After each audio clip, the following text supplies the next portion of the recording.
Joining me now is Ross Linden-Fraser, research lead at the Canadian Climate Institute. Ross, thank you very much for being here. You worked on this report. What are the main takeaways as to why Canada will not meet its climate targets? Well, the main takeaway is pretty straightforward, that if you look at the news over the last year or two, we've seen provinces and in some cases the federal government weakening more climate policies than they've strengthened. It's also important to acknowledge that Canada has not been on its track for its targets before.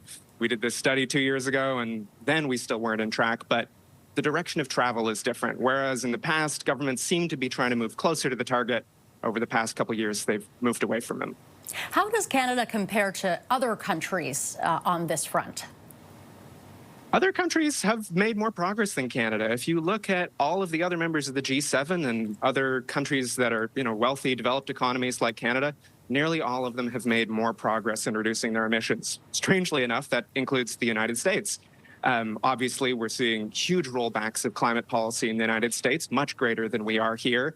But the reality is most developed countries have made more progress than Canada, and that's partly about the nature of their emissions, but it's also partly about the policies that they've put in place that have just had more of an impact than the efforts we've made. Let's talk about what's happening south of the border a little bit. You mentioned Trump repealing that landmark climate ruling. How worrying is that for climate change here in Canada?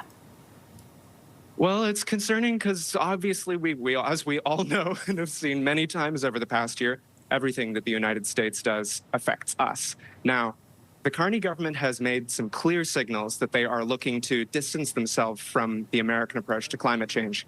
We saw this just a couple of weeks ago or last week when the federal government announced its new automotive strategy.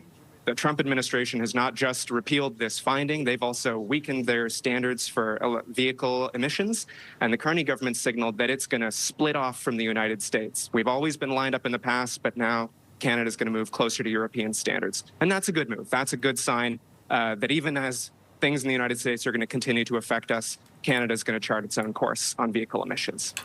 Charting its own course, what will it take to get Canada on track to reach its goals? It's going to take a lot. Our study was just a look at government policies, so we haven't yet put out our own analysis of what Canada needs to do to get itself back on track. But we've got some recommendations because our analysis showed some clear things.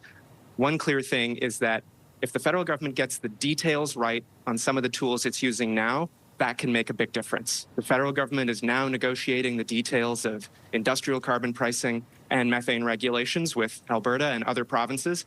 And our analysis shows that if Canada makes those regulations rigorous and holds to the commitments they made in the Memorandum of Understanding last year, Canada can make a lot more progress. But other things like providing consumers with support to buy heat pumps and electric vehicles are going to be important, and we expect to put out more details on the changes Canada can make in the weeks ahead. All right, Ross, we'll have to leave it there. Thank you very much for your time today. Thanks for having me. That's Ross Linden-Fraser, research lead at the Canadian Climate Institute.